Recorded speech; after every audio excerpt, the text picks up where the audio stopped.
Tampa Bay. We buck 'em up when we raise the flag. Fire the cannons and seize the day. The crew's ready, all hands on deck, no parlay. Down in Tampa Bay. We buck 'em up. We buck 'em up. We buck 'em up. Down in Tampa Bay. We buck 'em up. We buck 'em up. We buck 'em up. Down in Tampa Bay. What is up, Bucs Nation? You're watching another episode of the Loose Cannons Podcast. I'm your boy Sam. We're hanging out with Poppy Latte and Stanker, and it is a glorious Victory Monday here on the show. But before I forget, those of you who are new, please smash the subscribe button. And those of you who are joining us as you do every week, hit the like button and leave us a comment. And if you haven't already, click the bell so you won't miss any future episodes coming up throughout the week and throughout the entire season. Boys, we're 2-0. It's Victory Monday. We got the victory shades on. What a glorious fucking Sunday that was. Thank you, Baker Mayfield. Look at that. You being the bigger person. Good for Look at you. that. I mean, I think we would have a way more like win differential had Trask been behind center, but Baker's doing a good job. I feel like there's some underlying sarcasm there. With you, None, bro. The guy's leading this team right now. He really is. For all that has happened in the last two games, the offense hasn't been pretty necessarily good enough, efficient, big plays. The Mike, obviously, we saw this week, but between those times, Bake's kind of had to hold the ship down a little bit. Pass rush has gotten through sometimes. Him and his fat ass won't allow a sack to happen because he's just thick as fuck, according to him. He's a thick boy. So no turnovers. He recovered a potential turnover. Can you complain right now about the guy? I can't. I can't. But you know what? Before we even dive into all of that, I'm going to give Latte the floor because the three of us, although we all love many Bucs players, this one is obviously his favorite. And I'm not even going to mention his name. I'm just going to read something off to you, Latte. And I want you to just take it from there. 6 receptions, 171 receiving yards, 1 touchdown, 28.5 yards per reception, 79 yards after catch, and his 10th game of over 150 yards and 1 touchdown. Latte, floor is yours. The floor is mine. There's not much else I can add, bro. It's Michael Lynn Himothy Evans, bro. It's Mike Evans. It's Mike Evans. I'm shocked that anybody that thought he wasn't going to do this. I mean, we talked about this throughout the entire offseason. Sam, we tried to talk people off the ledge. Well, Baker better not mess up his 1,000 yards. Listen, Mike Glennon didn't mess up his 1,000 yards. You think Baker, like Mike can just do it with anyone in more than one way. Anyways, Mike is just different. Did you see him, by the way? Did you see that picture of him? Did you see him going off with Shaq? Like, if you had dry eyes, you're not human, okay? To see Mike and that entire team just galvanize together and just, what a freaking moment. I don't have anything to add, bro. It's 6 receptions, 170-something yards, a touchdown. I've never seen Mike yards after catch. What? Yak Evans. Yeah, I think he was shocked. He was shocked. He was like, oh, shit. When we do these shows for Bleacher Report, we always do the winners and the losers, and that's just like top of the list, number 1 winner of the day, Mike Evans. I'm just right there, done. Like, that's it. I don't even know what else Stanker could possibly add, so I'm not even going to ask him about it. No, I saw a spin move Evans, bro. He caught the pass, nice little. That's a new one. No, you haven't met spin move Evans, right? Yeah. He looked like fucking Jordan in the paint, bro. He was like, whoop, and just fucking just jab step. What? Back it up to how high he skied up to get that, and then toe tap, land, shoulder, boom, spin move, picks up another 10, 15 yards. That's maybe, bro. You know what? This is going to be popular, guys. Evans. That was post popular, Evans. but that was gift fed in the post. Ball comes in a little high, goes up, gets it, boom, drop step, 1 dribble, perfect spin with the leg behind, uses the elbows, and it was perfect. Shoulder, chest. Where has that been for the last 10 seasons or however long he's been here? Where's that been? I'll be What are you honest. looking at? Every other coach has just failed him. I mean, he's a yak machine. I'm kidding. Yeah. He ran out of gas there around the 20-yard line on that one play. He's like, God, I never run this far. Should have had two. Should have had two on the day. Samurai, I got one for you, bro. I know you got some stuff lined up. We talked about some winners. I got one for you, bro. I'm not naming a stat line. I'm not going to take all your juice like you took it from me. You know what I mean? You took all my juice. I want to gas you up. I wanted you to I wanted you to cry. I almost did. I did under these shades. But I got one for you because me and you have been pounding our chest for this guy the last 3 years, 2 years. And he had a bit of a game, bro. JTS, go. Listen, man, he's actually one of my winners of the day. Obviously, I mean, the kid has put it together. I know it's a small sample size, but from last year, collectively, all of last year compared to these first two games of 2023, completely different guy. He's finishing. He's getting off the line of scrimmage. He's understanding the snap count, and he's just dominating. When he's getting his chances, he's beating them, and it's creating results, and it's affecting the run game. It's affecting the passing game. I mean, that play, when he snapped that ball, I saw it. I said, sack. I said it immediately. I couldn't even get it out of my mouth before he got Fields down on the ground, and we all looked at each other. I looked at Stank, and Stank was like, oh, that was a faster get off than Gerald McCoy. What? My kid's next to me. He's like, how did he sack him so? I'm like, I don't know. That was the flash. It was amazing. Yeah, it almost looks like he would look like he was offsides, but he wasn't. He timed the snap perfectly, just like Shaq did, by the way, and he got called offsides for it. Same thing. They both timed the snap perfectly. We need to see more of that. He's going to be a problem if he continues to do that. Not to mention, he's a much better run blocker, run tackler, run stopper than GMC. Well, I'm gonna say that right now. Much better. What were you gonna say, Latte? No, I was just gonna say, I love what I'm seeing. Obviously, it's why I brought him up.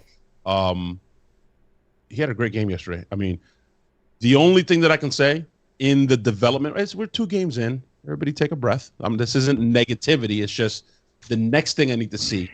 A little 97, little Simeon Rice in him. I mean, when you got the blind side of the quarterback like that, and you're like the whole stadium's like, he's about to fucking tattoo the shit out of Justin Fields. Next time, go for the ball. Get him down, but go for the ball. I wonder if he did, but I was gonna say all offseason. I've said this maybe 1,400 times now. That line coach that we ended up hiring from the Cowboys is making a difference, massive difference. He looks like he's finishing every part of the play that he used to only start last year and would not be able to get guys down. Fields is not easy to do to tackle. We saw it on a couple of plays, but man, I'm just stoked, bro. He's bringing guys down and he's wreaking havoc, man. And he still hasn't even really developed a spin move. He doesn't really get that low. Like, he's still learning pass rushing moves, which is crazy. And I think people are a little harsh on him because, remember, he sat out an entire year during COVID before we even drafted him. So I feel like that's taken him a little bit of time to get to a certain spot. And now we've got the right coaches in place, man. He makes the defense ridiculously dynamic. Agreed. Michael Pless in the chat says JTS was really good last year, but everyone just looks at sacks. He's playing more complete so far this year. Agreed. Sammer, Stank. Mike Evans, we know that, right? Let's scribble that off. Because I saw a little press conference today, Sammer, talking about Baker and the offense, where Baker said we haven't even scratched the surface of what this playbook holds within. Mm-hmm. And when we do, we're going to be able to do whatever we want. Is that a real quote? I saw it, Sammer. Is that a real quote? He said that. You know the next part of that sentence? He goes, people will be able to scheme Mike and try to bracket cover Mike, but then that just leaves Chris open. And then no matter what they scheme against what we're going to be doing, we'll just have an answer because we have Kate Otten. We have Rashad White. We have,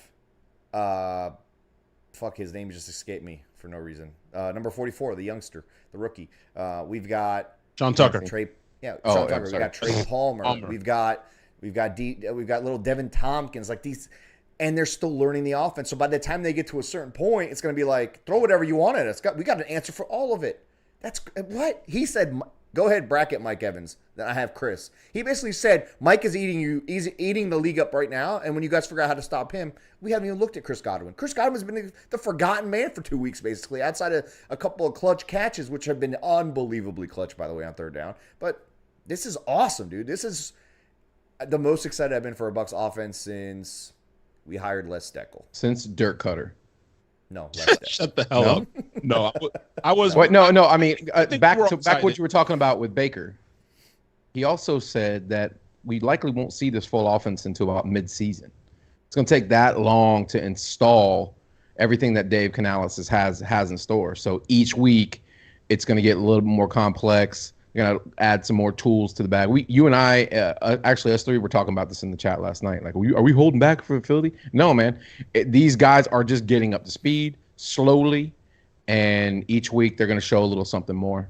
But it's organically holding it back because they're in a place where they can run the ball, drain some clock, and not have to, get exotic and push the ball down the field and try to go deeper into the playbook. And so that in itself is meaning they're actually holding back more plays. So the Philadelphia Eagles only have so much to go off of. And who knows? This might be kind of part of the plan. It might be like, all right, let's hold as much close to the vest as we can, and let's not show too many cards and go into a game that we consider to be a measuring stick, be 2-0, and then go out there and put out some stuff that they haven't seen. And, I mean, you guys have watched it. I don't want to preview the game before we get to that part of the show this week, but the Eagles are beatable, man. They are. We just got to be on point. And I think confidence and magic, good stuff to have on your side. Every team in the NFL is beatable. We're not going to get there too right. That's for Thursday. But did you guys see the report that came out on Jalen Hurts today? Because I have him in fantasy, and I don't like that at all. His butt is sore from all the pushing? No, sir. McNabb was talking to somebody. I forgot what it was, but he basically said that he talked to Jalen Hurts this weekend and said, "Hey, bro, you all right? You look a little off, bro. You good?" And he said he's still suffering from that shoulder injury last year that held him out of the last games of the season, and that he's playing at about 65-70% right now. No bueno. Sounds like excuses. Wait, he's just lining up potential excuses. But everybody's dinged up. I did want to say back a little bit because you were talking about the offense. My favorite thing that I heard from Canales this week at his press conference was answers. You said it, and I was like, I love that fucking word because he's like, we got answers. You want to shut this down? We got an answer. You want to take this away? We got an answer. You want to bracket Mike? Cool, we got an answer. I fucking love it. And we were all excited when BA got here first. So yeah, I know. Really, I was trying to be funny because I remember Les Steckel being so exciting when we had Tony Dungy, and it didn't work. We had the green zone. I remember the green zone. It was awesome. Green zone. Yeah, hell yeah. That shit was fun. No, I was going to say, not only do they have answers to their opponent, but they have answers to Baker himself. Notice on almost every single passing play, there is an outlet for him in Rachaad White on his left-hand side, and he has K. Dotton, in that 3, 4, 5-yard range in front of him on the right-hand side. And so he can go through his progressions, 1, 2, 3, no one's there. K. Dotton, 1, 2, 3, no one's there. Rachaad White doesn't have to force anything. You said Rachaad White. Stank. A lot of people coming for Rashaad's neck last week, bro. Yeah. I went out with Coach Kate, whatever her name is from PFF, got really upset at me because she called out Rachaad, and then I called her out, and she's like, "Don't at the player. It's bad form. That's rude." It's not rude. You talk shit. And then you got to expect the player. It's going to come back to the player, especially my personal friend. Okay, Rashad, me and Rashad are close, as you guys know. Okay, yeah. That's where we gotta back it up a little bit. But I would like. I don't know. Whoa! What do you mean? You were getting washed out, bro. What happened? Did something lit up in your house? I don't know what just happened, bro. You full look Casper. I don't know what just happened. Yeah. I like it though. You look like somebody. You look like that napkin when someone wipes a bunch of a piece of fried chicken. I don't know, bro. Yeah. My whole setup got excited when you went full. Sammer, since he can't answer the question with, any kind of elaboration or putting together a full sentence, what are your thoughts on Rachaad this week, please? Coming off of that first week. Wait, I didn't even hear your question. I can't elaborate. So you know what's great about this is you just made a natural segue. I said, what are your thoughts on Rachaad White this week? Coming off of last week. Right to the next point on our list, too. But before I go into it, we have a bunch of new people watching. If you're new, hit the subscribe button. And if you've been watching, you forgot, you got excited when you saw our beautiful faces and our shades, hit the like button. and leave us a comment. I have a question for people out there once I get through this running back question. There's no more phone number? Sam or the fucking, what are you, Fidel Castro? You're not going to allow people to call? There's no phone number listed on the thing anymore? Nobody can call? Sad. First of all, we're on Skype right now, so we gotta go through. Yeah. Okay, so we can't take calls yet, guys. Sorry, we got not yet. But at the bottom of the screen, you'll notice it says Victory Monday. That's because every time the Bucs win, you win. That means you get to go to loosecannonsmerch.com and save 15% with discount code Victory Monday. You get a brand new Victory Monday shirt that I redesigned, completely brand new for 2023. We got some Baker shirts in there. I mean, got a new one coming out soon as well. A little shake and bake action. That's going to be pretty dope. But before I forgot, so that's a good little reminder, whoever complained about the phone number. But back to Rachaad White. Okay? Rachaad White. Yes, not only did Baker trust him and Canales trusted him, but he came through so many times making making nothing type plays into 3, 4, 5 yard gains, keeping us ahead of the schedule on the chains. And in the fourth quarter, dump ball passes became efficient plays in the offense. It was unbelievable. And they ran the ball well. The offensive line blocked well, not only for Baker, but they blocked in the running game. They still had some screw-ups. Don't get me wrong. He probably missed a couple of holes as well, but they showed improvement. They got better. They were effective. And we had another, 7+ minute drive in the second half of the game. And the game ended in our hands. I mean, hey, that was the best part ever, Saber, by the way. It's like the Bears fan that was talking shit all game, suck on that. He was like, guys, I'm not kidding. I'm not kidding, guys. This guy turned around. They kicked the field goal. He's like, suck on that. We're like, three points, bro. Like, whoa, relax. Like, dude, you weren't even alive in 1985, bro. You calm down, bro. He was he was wound up really tight. But Samer was talking about that 7-minute drive. I remember him turning around like, we're going to get the ball back here. We're going to win. And we're like, I'm not giving you it back, bro. Did you see what we did last week? Yeah, I was a little disappointed.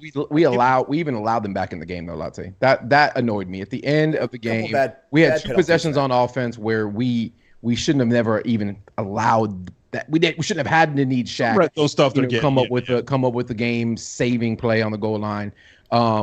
Before you move on and scratch the run game, thing that you have a list, because this is structured now. Professional program. Professional program. Program. Professional program. The run game's not there yet. It looked better for sure, but then you watch, Sunday Night Football last night and see Miami's run game. You're like, okay, that's efficient. That they are doing whatever they want to do. Clearly, different offense. Still comes off the Shanahan tree a little bit. So I'm excited for it to continue to progress because it's not there yet. And it's not Rachaad, by the way. They're still figuring it out. What works, what doesn't, who's the strength of the run game, who isn't, what plays are working, inside, outside. I think they're still figuring all that out. And you touched on a couple of those drives letting them back in the game. Dude, if we're going to talk about winners and losers, guy at top of my list might be the only name I could put on the list. Honestly, Luke Kadecki, man. He basically ended 2 drives that had a lot of potential. I think we left 10 points on the field probably because of him and his holding penalties. He had 3 penalties, I believe, on the day. A false start, 2 holding penalties, brought back plays. Not good. I don't like that. I don't like that at all. Can't have that, but maybe he's still learning, obviously, second year. But I agree with you, Stank. It looked better. Is it the Miami run game, the 49ers run game? No. It'll get there, though, because I believe they run the same blocking scheme. They do, similar, but we're also 2 games into it. It's a dance. It's a dance with the offensive line, and it's very similar. I hate to keep bringing it up, but, I mean, it's a good analogy. I think so, at least, and if you guys don't like it, then fuck you. I think it is. It's very similar to the dance, like with BA's offense with the receivers, right, Sammer, where they had options, but you had to be on the same page with the quarterback and the receiver. That has to be seeing the same thing. Similar to that, the run game. They're flowing one way. The running back's got to read it and either bounce it or, So they're going to get there. It's 2 games in. But I did like the extension of the run game with those dump-offs. Yeah. That's where Rachaad shines. Get him in space. And that's where we fucking milked it down and just took control of the game with that last drive. Michael Pless says that the running game is close. Couple mental errors, but we're getting there, which same thing we're saying. And I agree wholeheartedly with Michael Pless's second comment, which the best player yesterday was Big Dick Tripod Camarda. But did you see that punt? The punt left the stadium. They had to get him to the ball. Yep. They had to get him to the ball. It was gone. Susan says, what a leg when she's talking about Camarda. And we all know what she's talking about. We know. We know because we're impressed as well.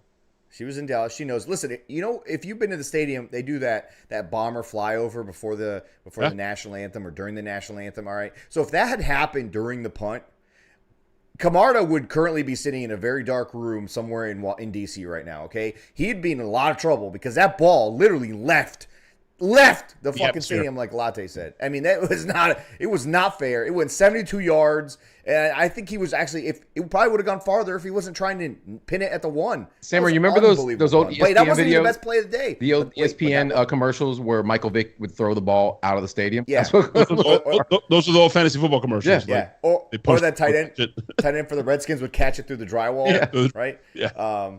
I think they had a Buck player on there. I can't remember. I think it was Antonio. No, dude. It was the shittiest Chris Sims ever. Pick me, guys. It was Chris Sims. Yeah, it was Chris Sims. Sims. No, but I was going to say the best play of the game wasn't even that from him, although that was amazing. Yeah. The fact that he was so athletic. He recovered a blocked kick amongst 3 Chicago Bear defenders who were athletic types who would have been able to run it in for a touchdown, turn the momentum of the game. Guy recovers it one hand, tucks it in real nice, gets down and says, hey, no, forget about it. You guys aren't scoring today. And then what happens? 3 and out right after that. I'll be honest. Sammer and I, we're gifted, unlike our pasty brother. And when we met Camarda for the first time at the Bucs facility, it was a little intimidating. You can feel the BDE. It was like, whoa, okay. Yeah, it's resonating off it. Like, when an alpha sees another alpha, you're like, oh, okay. You know those, feel the energy, bro. You know those paintings of Jesus and like they got that like glow on him usually? Yeah, you could see that right around his nether regions, very bright. Well, I just thought it was awkward because he was just like leaning forward and was like, is there like a kickstand? Like, what the fuck's going on here, bro? Hey, Latte, speaking a grandfather pendulum of gifted, Latte. Speaking of gifted, Bishuk, he gifted a membership to one of our fellow listeners and watchers. He gifted a sub to Hans Pennyloaf, which is a phenomenal name. He also called you a pasty bagel. Pasty bagel. I'm an everything bagel. He called you a pasty bagel. By the way, you don't even need. You're so white. You don't even need the cream cheese. I can't tell if it's already been smeared or not. Shout out to my brother, Zach the Bearfucker from West Virginia, for sending me this beautiful jacket. That is a nice jacket. I don't know about that logo, but jacket. Hey, Cobra HD says, I love you, Zach. No, hey, Zach. I love you. Okay, go ahead, continue. All right. Cobra HD says, hey, Loose Cannon, Scott from Largo. What's up, bro? Appreciate you tuning in. Says, how good was it to see Shaq back?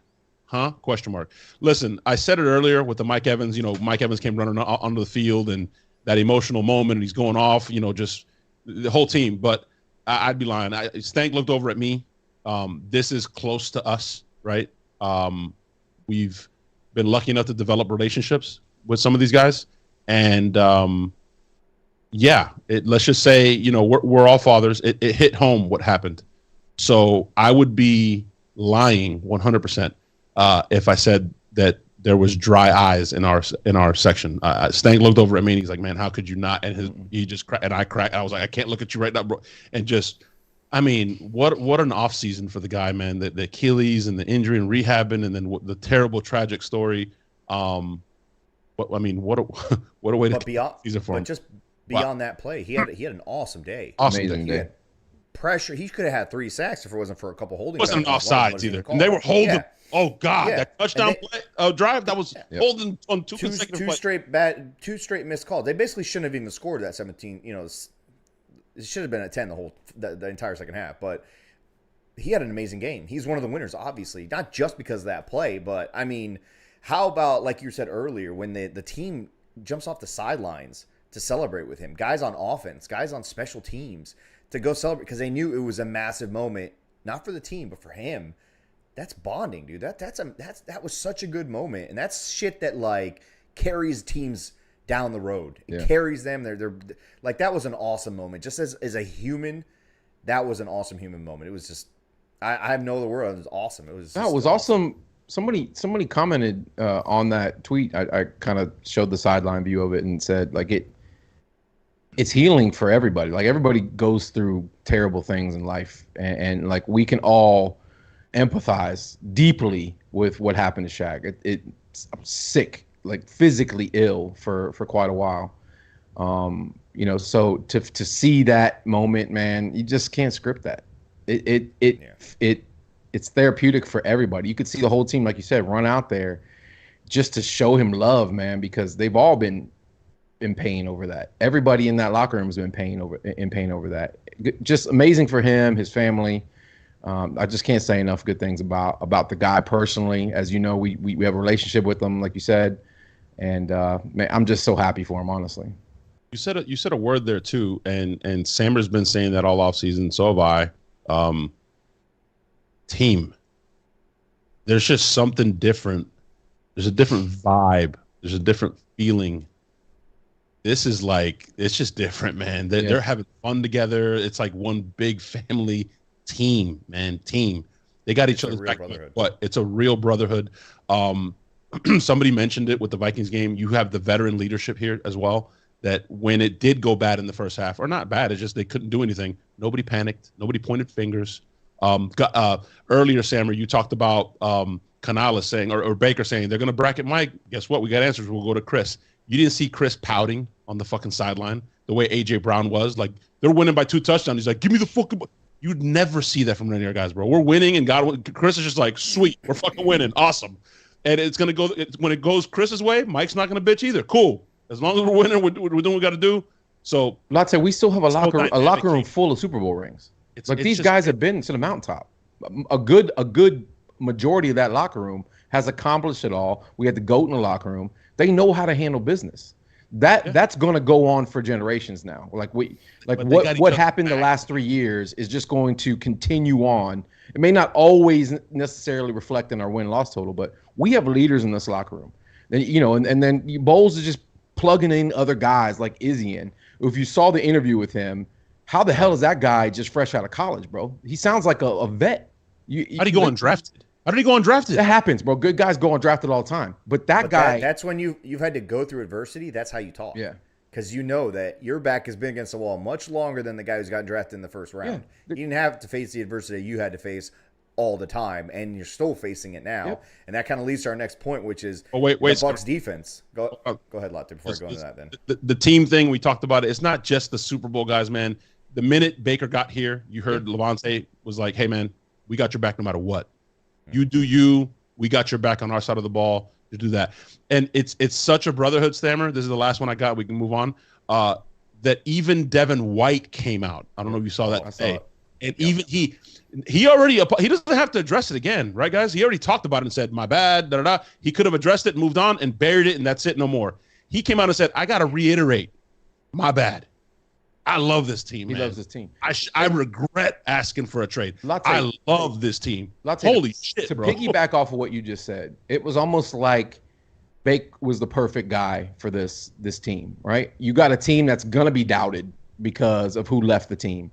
You got a guy who comes in the locker room that has been left for dead and has been doubted. And they almost matched energy-wise. Like, you're gonna count all of them out, including number 6, who's circling the drain career-wise. We don't know where the rest of the season is going to go. But right now, this is some of the best chemistry we've had in a long time. They've gelled. Yeah, they have bonded over, not like you always have, players on every team that have chips on their shoulder, right? But now you have a collective team with a collective chip on their shoulder. They've all taken that underdog mentality. They've all added firewood as much as possible throughout the week. And the more that they win, the more it vindicates that chip on their shoulder and the larger it gets, because now they just want to continue to prove you wrong in a more embarrassing fashion for you. And it just galvanizes an entire team, and it just burns. It keeps burning. What's interesting, Stammer, is that I don't think the fire's gonna go away, like you said, because I think they all have their individual chips. Stank just said it right. Baker's playing for his career. Mike's playing for a contract. Some of these guys are paying for respect. A bunch of guys are playing for a contract. And respect, you got Winfield playing for a contract. Tristan Ward's playing for a contract, which, by the way, Devin White. What the fuck? Like, that dude left. It doesn't. You put him anywhere. Doesn't matter. I'm convinced you could probably put him at DT. He could probably fill in for Vita. Anyways, they all have they're singular chips, but I think as a team they've come together and said, listen, we're all going this way. And if we pull this way, we're all going to get what we want. Baker's going to get his career back. Mike's going to get his contract. Devin, it's fucking beautiful to watch. So they basically all put all their chips on the table. On the table, I like it. Hey, Samer, speaking of putting That's what chips they're doing. on the table, Lewis and SoCal put chips into the super chat and said, shake and bake. Bucks for life since 95. Fuck the Saints. It's always fuck the Saints. Always. Who are playing, I believe, right now on TV against the Panthers, who we are all rooting for tonight. Where I'm going to wear What's that weird thing? What's that weird thing they do on TV? They have like we have pirates and they do this keep pounding thing. Yeah, they do we, some we- weird like we cat remember thing. that. Oh. Hey, don't act like you don't remember the days when Carolina used to just keep pounding our fucking ass. Don't forget that. You remember that. You remember Jonathan Stewart and fucking D'Angelo Williams. No, all right, enough. I don't want the energy. Yeah, all right. I I'm just saying. You remember those are that. terrible memories. Giving up 150 yards to each running back in the same game. No, Rondé Barber getting Oh, This is never just mind. temporary Never love mind. for the Panthers. Never mind. that was temporary. the end of Monty Kiffin. That was the end of that defense. It was terrible to see. But speaking of defense, Bucs defense is for real. Holy shit! They are. Holy shit! They are. Like, people laughed at me when I said we're gonna have a top 5 defense. I didn't. Looks, and maybe you guys didn't. Before the season, I tweeted this out last night. The multiple players came out and said our goal each week this year is to hold teams to 17 points or fewer, and we feel like we have a chance to win if we can do that. 2 weeks in, they've held both of their opponents to 17 points. Both opponents end up losing to the Bucs. This defense. But Samer, they played teams that were 0-2. Samer. Well, you mean I've never heard of a team that's winless that also beat us at the same time. Right. It doesn't make sense. Who It's said like, so that? Or it's somebody my said on fault Twitter that earlier. I was like, "What the fuck are you talking about?" they're literally 0-2 because we beat them Right, once. their loss Like, record has a L on it because we beat them. Because of us. Nobody It's was like- picking us over the Vikings. Nobody, a very formidable Vikings team with an offense that can score on anybody. And yes, Philadelphia is coming into town. They, are the darlings of the NFL last year and almost beat KC. We are very capable of slowing that offense down too. I think Vikings offense is better personally, but I mean, it's like we beat the Vikings. Like, oh, you guys just beat a winless Vikings team. Yeah. First We game beat them. first game of the season. What? Did you guys watch that Thursday night game with I don't want to do this. Fuck, we're not doing this. We're not doing this till Thursday, but I'm just this little sneak peek. Did you guys watch that Minnesota and Philly game on Thursday? Hell yeah, we watched it. Did you see how bad Philadelphia looked until they literally, they Jameis Winstoned Jalen Hurts? They were like, we're just going to run the fucking ball. And they had a drive where they ran the ball 14 out of 15 plays. They were like, we're just running the ball. They That have a good offensive line. they have a great offensive line, but Yeah. guess who's number one against stopping the run right now? The Bucs. Vita Oh. Vea and the Bucs. Oh, it's not Philadelphia. the Bucs? Guess who's Oh. number 2? Oh, whatever. The Buccaneers. The Bucs? Okay, my bad. Buccaneers. It's gonna be. How you set me up for that? Text me that shit next time. Oh, I'm Fuck sorry. me up. You set Yeah, me that up, was a bro. That's setup. messed up. Set me you up up. too. That's messed That's up, some man. fuck You shit, just said bro. y'all- How you Yeah, gonna you're set us up like gassing us that? up, and then you're like, Right? And the answer is Philadelphia? What? What just happened right Is it a there? Philadelphia podcast? What are we doing right now? But I was trying to say, guess who's number 2? So they're 1 and 2. So the run game's going to be interesting come Monday night. And again, Jalen couldn't get it going in the passing game. You know who has been getting going in the passing game? Baker Mayfield. Hey, listen, Baker's throwing dots. hey, he's definitely a winner. Definitely a winner. Not only for what he's doing, man, but for what he's not doing, which is what Stank said he was going to do. That's turning the ball over. Yeah. He's playing smart. He's not taking chances. When he does, he takes a chance to Mike Evans, who's like the best risk to take if you're a quarterback. Ask Jameis Winston. He'll tell you. Who was the other more guy. mobile, threatening guy on his feet yesterday? Justin Fields or Absolutely. Baker Mayfield? Yeah. Baker He Mayfield. picked the first downs. He recovered a fumble. Yep. I mean, he had a sack that came clean. He ducked up underneath it. I was like, this dude. The what two heck? fumble Fuck me, recoveries. bro. The fumble recovery by Baker and the fumble recovery by Big Dick Camarda. It's, Massive. no 3 weeks from now, nobody's going to remember that shit, but that's how you win football games. That's how you do it right there. I don't know why. Ever since today's press conference, I just keep hearing in my head, dumps like a truck. I was like, what? Let me say your butt. I've been singing And let me Baby sing Got it Back again. since that press conference. Hey, And- I know and- Baker wears a thong for sure. He wears a for Nothing wrong with sure. that. Nothing. Hey, we're gonna find out when he Nothing comes over, wrong with hangs that. out with us in the hot tub. All right, we're gonna find out.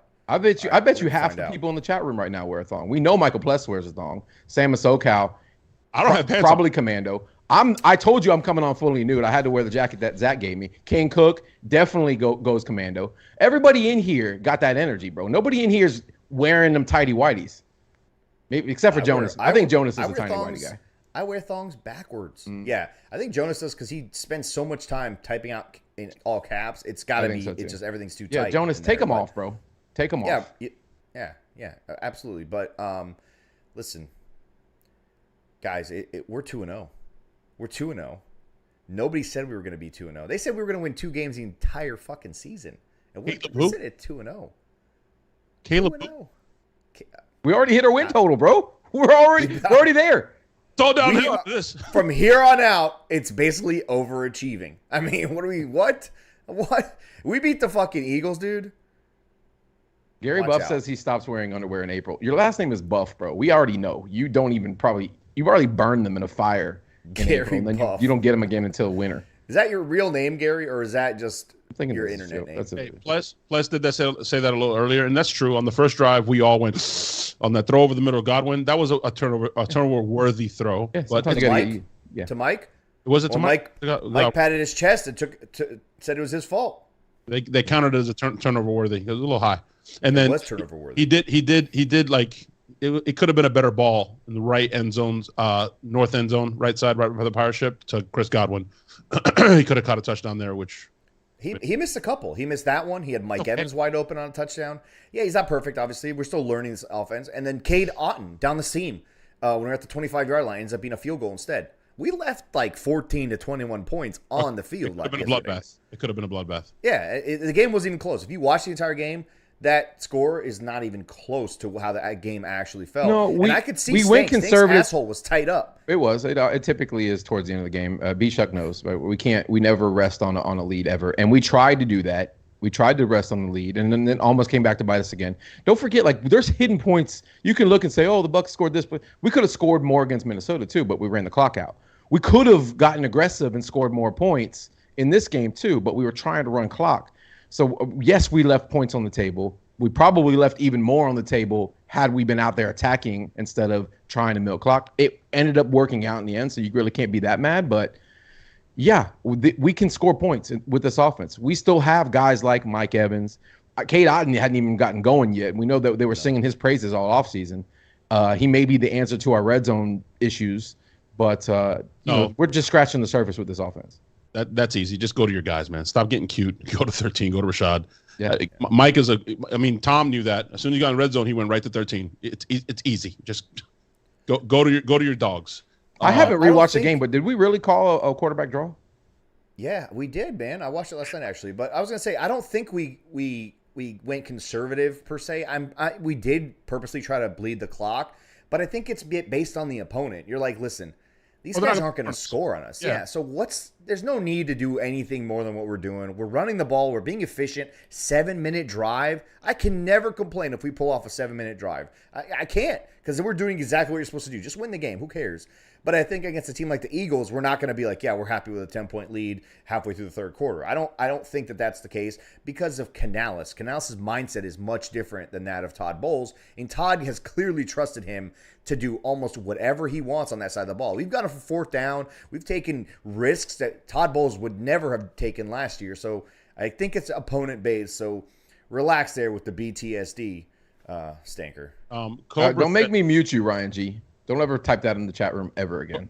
Cobra says, hey, Sam, it's a good question or statement, but he's off a little bit. He missed both bowls, and he also put 2001. But I'm just going to say, hey, Sam, you guys remember the last 2 times we played the Eagles? Bowles planned a great defensive game back in 2001. You think he can do it again?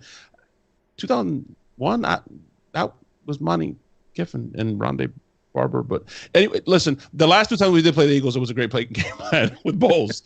We had a playoff game here, and we. Does this guy think this is Tony Dungy? I don't know what's going on, but he's not. I say that to say this, Hammer. He's not wrong. The last 2 times with the Eagles, dude. The last 2 times we played the Eagles, go. What are your thoughts? Because Bowles did have great defensive game plans against Jalen Hurts. Listen, Todd Bowles has shown that he can stop that type of quarterback. He knows he can stop like that. I'm not worried about them, honestly. Their offensive line is the bigger concern than their quarterback and their skill guys. And we rested Carlton Davis. He could have played if this was a massive game. We rested Cansey, same reason. Like, we're bringing in healthy, ready to roll. We got Izzy, who's playing out of his fucking mind. And that was what I thought was going to be the weak link on the team in the secondary. I mean, dude, we are going into this game with all of our ammo, all chips in the middle of the table. Like, this is the game. They Bucs know it's a measuring stick. Like, they know all of that, and they're going in absolutely prepared. And I was going to mention this too.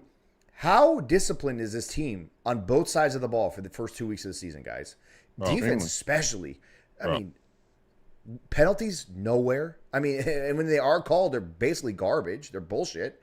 I mean, no pass interferences, no massive defensive holding calls that kill drives and kill 3 and outs. Nothing, no offsides. Like, nothing like that is happening. Not only that, Samer, everybody's making an impact. Just go down the list. They've all made an impact so far. Vita Vea, JTS, Nelson, Zion, Levante, Devin White. Everybody's made an impact. Popping here and there.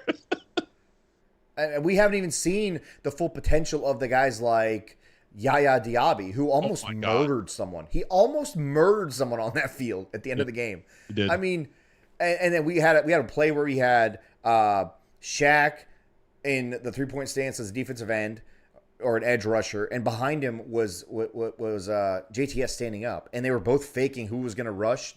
What? Oh my God, that was sick. You want to know what one of my favorite moments were yesterday, Sammer? The score, Mike, all the going off, the yak, all the stuff. Like little things you pick up, right? One of my favorite moments yesterday was Rashad getting held up, and that dude coming out of nowhere screaming and just fucking blast him, and you're like, damn! The whole crowd goes, ooh. And Rashad gets up, bro. He's just like towered over. He's like, "You all right, dog? You need help?" I was like, yeah. Damn. He had a fucking held up by 2 people, and they got fucking blasted, blindsided by the guy, and the guy got hurt, not Rashad. Hit a brick wall, dude. I don't think people realize how tall Rashad is for a running back, and he's beefier this year. But hey, this is true. Michael Pless says Cansey will unleash this defense, and I agree because in the first quarter, Todd has been known for this, and Sammer talks about it all the time. His halftime adjustments, or once he adjusts after your first drive, he puts the clamps on. It's a wrap. And that first drive, we were blitzing. If you guys noticed, we were blitzing Winfield or blitzing 23. Is it Sean? I always remember that. Neil. I always forget that safety's name. My bad. Sean Murphy Neal. Yes. But we were blitzing guys, and they got down the field. They scored. After that, if you notice, we didn't blitz much. Todd was like, all right. We're gonna get you. Todd said it in his press conference. I made some bad calls on that first drive, and he clearly adjusted like he needed to. Justin Fields looked scared and lost. The pass rush was coming from everywhere. He looked like he had no clue where to go with the ball, what to do. You had guys that were running wide open. He was just standing there taking sacks. He took he was sat back in the pocket for like 8 seconds one time and took a sack. Didn't even try to break contain because Todd had that guy seeing ghosts out there. So. Yeah, man. But that's what happens when you can get after a quarterback. You can force him to not see things. You can force him to start looking at the line. Doesn't matter who he is. Even Tom Brady, you can rattle those guys and have them start looking at their offensive line and at the rush. That's basically going to be the recipe against Jalen Hurts. I don't imagine that we're going to be able to get pressure on him consistently like we did against Fields without blitzing. But I was telling you guys in the game, anytime we send 45 right up the gut, what happens? Muerte for the quarterback. He gets home. He gets home. Yeah. So I expect to see that. I expect to see him and Levante blitzing right up the middle as well. Like, we're not doing this, man. That's Thursday. Oh, yeah. No. Yeah, that's right. You're right. All right. We're 2-0. Okay. Let's tuck this baby in. Get it real nice and neat. All right. Kiss it goodnight. Bake it. Say goodnight. Yep. There you go. Kiss that 2-0 goodnight. Kiss that Bears victory. And you know what? It's officially fuck the Eagles week. It is. Oh. And there's nothing more we love than fuck the Eagles. I mean, fuck the Saints. But aren't they the original? They're the original fuck. The original fuck the absolutely. Yes. And you know what? Yes. They're so stupid too. They're like Saints fans. Like, oh, but we beat you more. We won when it mattered. And Rodney did this in your house. Yep. And then we closed down your stupid stadium the very next year in the first game of the season. By the way, my favorite clip is Rondé in that playoff game with Brady here, where he's like, "Hey, Philly, it's me again." love it. Hey, And before it's we Rondé close the Barber show night. out- It's Rondé Barber night Monday night. Yes, It's Rondé Barber yes, night. They can't Hey, lose. motherfuckers. Hey, motherfuckers. Don't you even think about selling your tickets to anybody other than a Bucs fan. But We Snake, know that there's don't going to be be triple. 20,000 plus Eagles fans there, They and also and you better not be a It's part of Monday that shit. It's Monday night. Relax. They offered me No. trips. Stink. What do I What? do? They offered me 3 times the Fuck price. triple. Eat less, you fat motherfuckers. You don't need the money. Don't sell it to Eagles fans. Wow. Damn. Hey, Okay, I'll take mine down. Yeah, you should better be better. before we leave the show, I was going to ask a question for everyone who's watching. Leave a comment and answer this for me. Those of you who did not believe in Baker, has Baker, after 2 weeks, sold you or convinced you or brought you over or just opened up one of your eyes at least? I'm very curious how that ends up going in the Hold comment on, section Sammer. because- I'm leaving a comment right now. Anyway, we'll see you guys later this week. Go Like Bucs. and Fuck the subscribe. Eagles. Go Bucks. Yeah. Welcome to Tampa.